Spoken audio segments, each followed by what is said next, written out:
Donc au sein de la forêt, je vous disais qu'au sein de la forêt s'exprime une vie, puisque les anciens peuples ont vécu au sein des clairières des forêts.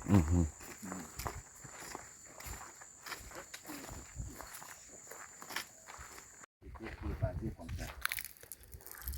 Le contenu, c'est-à-dire que entraide mutuelle, solidarité, se nettoyer les dos les uns les autres, se bagarrer pour le bien de l'autre, bagarrer l'autre pour son bien et se bagarrer pour le bien commun et que le bien de toute la communauté est géré dans un grenier. Mais quand on quitte 50, quand nous on a vu vraiment cette prospérité du pays Naouda, on s'entraidait de trucs. On ne peut pas bousculer l'autre comme chose là. 70, 80, 90, 2000, 2025 maintenant, c'est l'individu qui est là, qui trône. C'est l'individu. Et comment vous avez qualifié ça? La dégradation de la civilisation agraire. La dégradation de la civilisation agraire. Une civilisation agraire qui avait ses contenus, ses philosophies de vie et tout le reste là. Mais hier, nous avons fait une séance, on a causé avec le jeune couple marocain. Il garde, le Maroc garde cette civilisation-là. Ok. Bonjour à toutes et à tous. Aujourd'hui, nous sommes en direct de Natoum, de l'éco-village de Natoum avec papa Charles Babiena, Seda. Voilà, un tonton que j'apprécie beaucoup. Et j'aimerais vous poser une question par rapport à ce qui se passe maintenant dans le monde. Plusieurs jeunes quittent l'Afrique. Ils pensent trouver l'Eldorado ailleurs, en Europe ou en Amérique au prix de leur vie. Quel conseil avez-vous à leur prodiguer, cher papa? Et le meilleur conseil que moi, Seda, j'ai pu apporter pour dire que l'Afrique peut se nourrir. L'Afrique a des richesses, l'Afrique a des potentialités qui peuvent être mises à nu pour que tout le monde soit heureux. C'est que je me suis engagé dès la fin de mes études. On dit que j'ai des doctorats, mais cela ne m'a servi que à pouvoir prendre des expériences chez d'autres et à pouvoir valoriser aussi ce que les anciens Africains ont fait pour pouvoir se nourrir, pour pouvoir être heureux ensemble et autres. Mais je dirais que notre expérience de 47 ans après nos études, qui a donné 2 sites agroécologiques, pouvait interpeller les jeunes pour leur dire que effectivement le mieux n'est pas ailleurs que chez soi. Donc c'est la seule chose, donner l'exemple. Notre exemple peut attirer des gens, peut leur dire que c'est possible. Donc c'est pourquoi en 2003, depuis 1984 jusqu'à 2003, nous avons travaillé avec les populations rurales. En 2003, nous avons créé un institut pour la formation des jeunes. Se donner une compétence pour pouvoir être utile, pour pouvoir mieux valoriser son environnement de vie.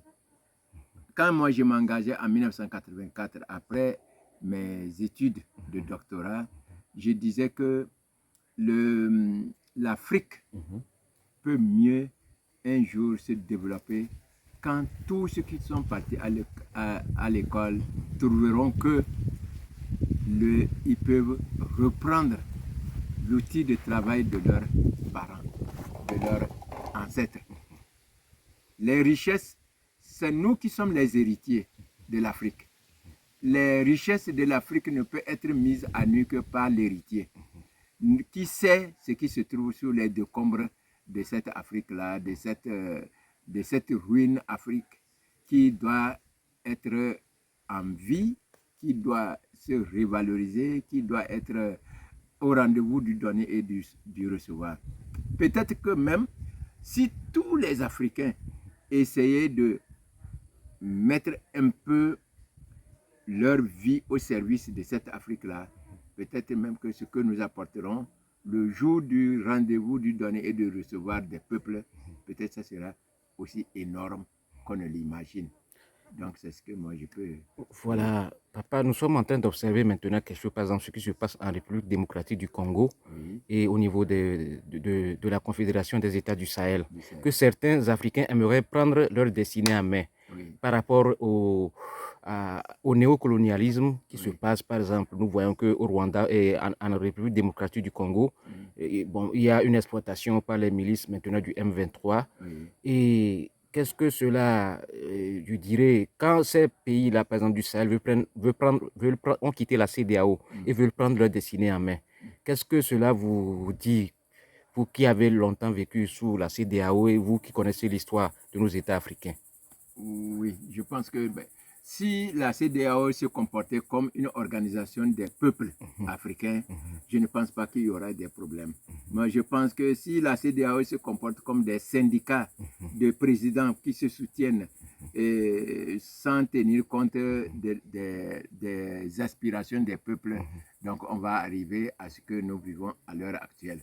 Moi, je pense que l'Afrique, quand on dit l'Afrique aux Africains, cela ne veut pas dire qu'on va exclure la participation de tous les autres peuples qui ont quelque chose dans l'honnêteté à apporter aussi. Parce que le monde là est un. Ce monde là qui est un, les gens qui sont dans ce monde là doivent contribuer, doivent se fraterniser, doivent se soutenir pour faire. Mais quand il y a exploitation, c'est là qui amène le problème. S'il y a des pays qui se rebellent, c'est parce que l'exploitation est devenue trop. Elle a dépassé. C'est-à-dire que on a maintenu des systèmes anciens. Or, aujourd'hui, le monde, la communication dans ce monde-là n'est pas ce qu'elle était avant, occultée. Voilà. Aujourd'hui, c'est éclaté. Tout est à nu. Donc, les pays qui ont participé à coloniser et à maintenir des systèmes injustes d'exploitation, normalement, ils ont dépassé les bornes. Et c'est ce dépassement de bornes qui excède, qui donne la révolte. Voilà. L'injustice crée l'extrémisme. Voilà.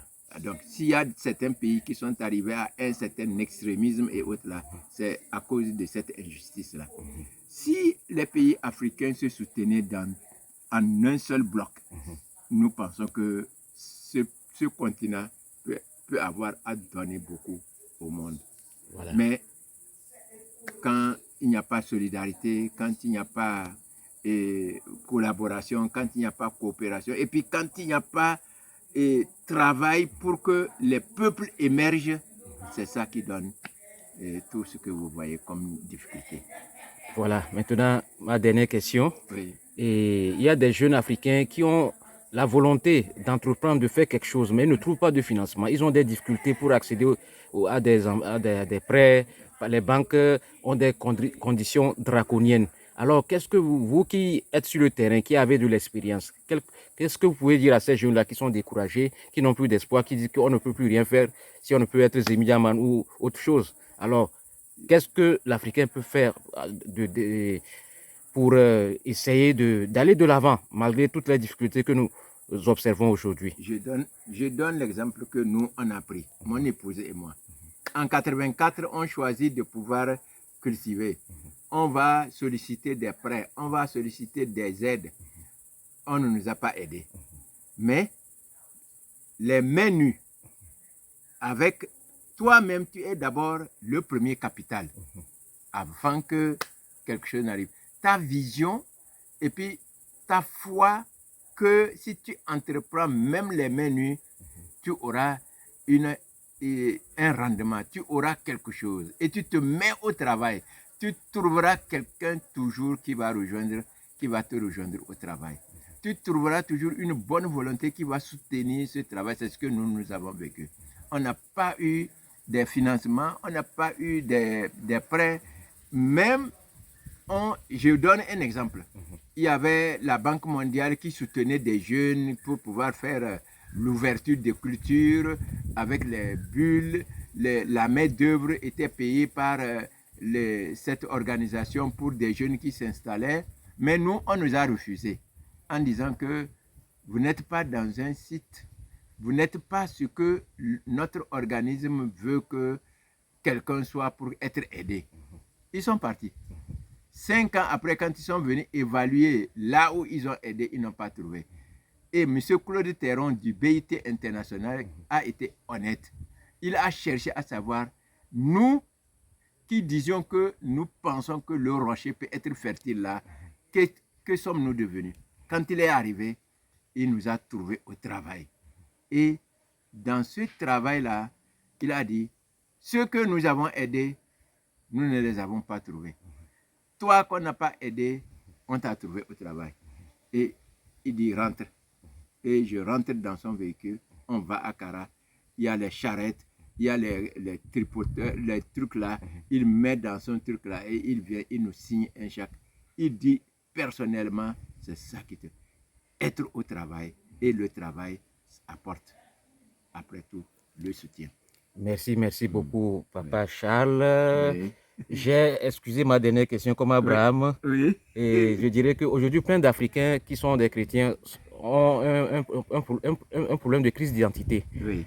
Est-ce que la religion traditionnelle est bonne? Si moi je suis chrétien, par exemple, je dois oublier mes ancêtres, je dois oublier mes pratiques. Que dois-je faire pour garder l'équilibre, pour ne pas entrer dans le syncrétisme? Et ça, je pense que pour pouvoir répondre à cette question, il faut retourner à ma foi de paysan engagé. J'ai écrit un livre, Ma foi de paysan engagé, et je pense que qui a été classé comme une hérésie. Mais je reste tranquille, parce que l'histoire, c'est l'histoire qui nous donnera raison. Quand moi je me dis que quand le Christ m'interpelle, c'est chez toi que je veux manger ma Pâque. Il doit me trouver prêt. Il doit me trouver en tout prêt. Il ne me dit pas, ce n'est pas chez le bon pratiquant, chez le bon juif qu'il a choisi quelqu'un là qui a travaillé et qui a eu une foi, un croyant et qui a foi. Moi, je pense qu'aujourd'hui, ce n'est pas... Est-ce que c'est la religion traditionnelle? Est-ce que c'est la religion chrétienne? Il faut que...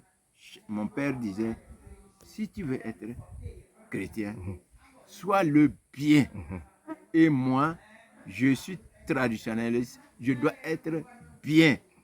Et nos chemins vont se rencontrer auprès de notre Créateur. Merci beaucoup. Merci beaucoup. Pas mélanger. Merci beaucoup, Papa Charles. Je vous remercie pour cette interview. Oui. Je vais la publier, je vais vous envoyer le link. Oui. Un jour, bon, vous pouvez aussi. Oui. Je suis très content de cette visite que j'ai faite ici. Merci. Au village, à l'éco-village de Natung. Merci beaucoup. Bonne journée, bonne suite et merci pour tout ce que vous faites pour notre Doufelgou, pour toute l'Afrique. Merci. On essaie d'apporter notre petite pierre. C'est ça, et c'est très important. À vous d'aller saluer votre congrégation. Merci.